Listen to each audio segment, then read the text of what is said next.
یہ ہے کہ پاکستان کی تاریخ میں آج تک جو قیدی کسی جگہ منتقل کیا جاتا ہے، شفٹ کیا جاتا ہے،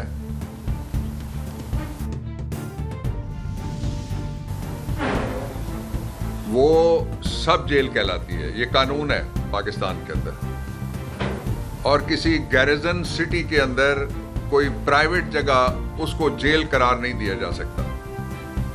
اس لیے عمران خان کو جو نوٹیفائڈ جیلز ہیں ان کے علاوہ اگر کسی جگہ منتقل کیا گیا تو ہم اس کو قبول نہیں کریں گے، اس کی مزاحمت کریں گے۔ دوسرا، جو عمران خان کے مقدمات ہیں ان کو صرف 3 لائنوں میں بیان کیا جا سکتا ہے۔ ایک مقدمہ ہے توشہ خانہ کا، جو پہلے چل کے بری ہو چکا ہے۔ دوسرا مقدمہ جو اس وقت جاری ہے، اس مقدمے میں جس کا ہائی کورٹ کا ذکر کیا راجہ صاحب نے، اس مقدمے میں سپریم کورٹ آف پاکستان نے پیسے شہباز شریف کے حوالے کر دیے ہیں۔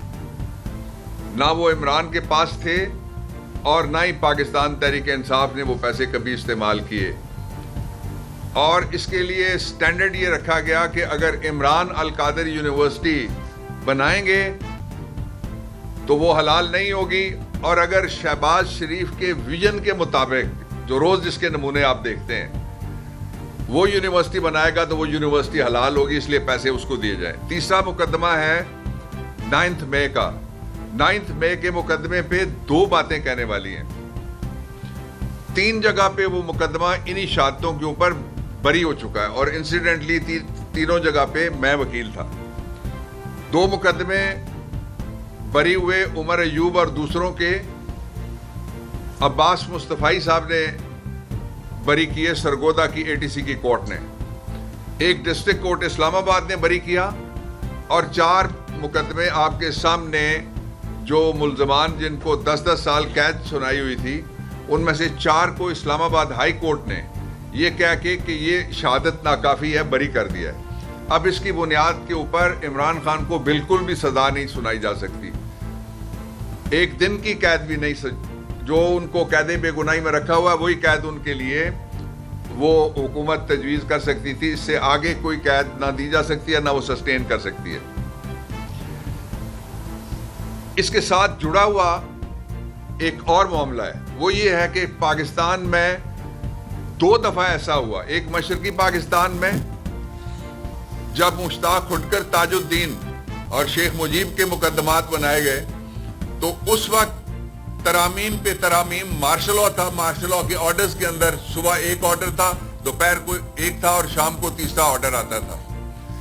اب آئین پورا اس کو تبدیل کر دیا گیا، اس کا جو کمپلیکشن تھا کہ انصاف ہو سکتا ہے، اب 2 عدالتیں بن گئی ہیں۔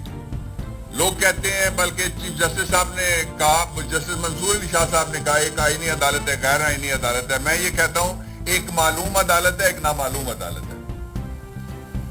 اب فیصلہ کرنا قوم کے پاس ہے کہ معلوم عدالت زیادہ طاقتور ہے یا نامعلوم عدالت کے پاس زیادہ اختیارات ہیں۔